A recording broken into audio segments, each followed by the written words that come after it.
Persida sa puso't isipan, ang pangarap sa buhay.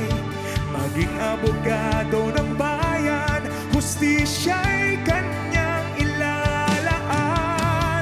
Sa kamay ni Persida, kabutihan ang ilalaan. Kanyang kayamanan, prinsipyo, dignidad. Persida Acosta, abogado ng masa.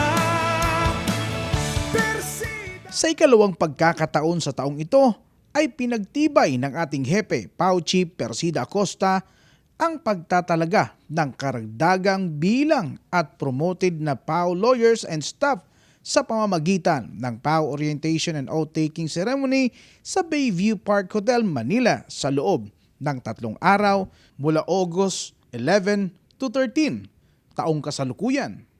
Sa Public Attorney's Office ay lagi pong inihahanda ang lahat mula sa pinakaluma down the line sa pinakabagong manunumpa na bilang isang PAO lawyer o staff. Kaya meron po tayong 3 days orientation seminar. Lectures na dapat ay hindi tinutulugan, hindi pinawawalang saysay, pinakikinggan dapat ang lahat para sa dako pa roon ay handang-handa kayong lahat sa mga pagsubok, suliranin, at upang maging tanglaw ng ating mga kababayan na may suliraning legal. Sa pag-a-appear natin sa hukuman, dapat may taglay tayong tatag, giting.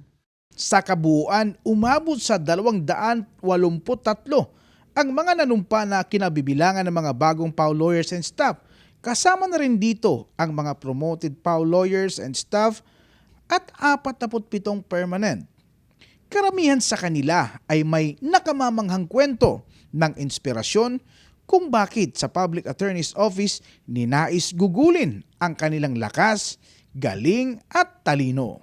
From the very beginning po ng law school journey ko, first year pa lang po, I always heard from my professor na ang Public Attorney's Office po is a noble job.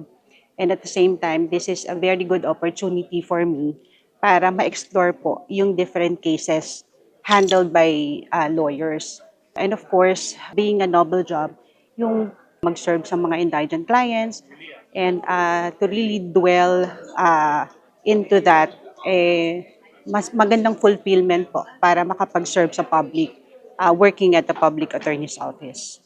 Si Atty. Ana Marie Fabros naman ay dating staff ng PAO at sa kanyang pagbabalik ay natupad na ang kanyang pangarap bilang isang abogado kung saan malaking aspeto sa kanyang pagsisikap ang naging hamon at pangako ni PAO Chief Acosta noon. Ay ako po ay dating staff po ng PAO Parañaque.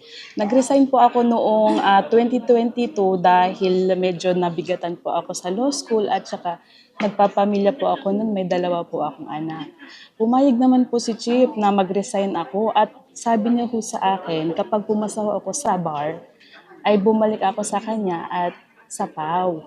Ay ngayon po na pumasa po ako sa bar, nagpaalam po ako sa kanya kung pwede uli bumalik. Ay, siya po ay pumayag. Natutuwa po ako kay Chief dahil siya po ay tumutupad sa kanyang sinasabi sa akin. Maraming salamat po, Chief.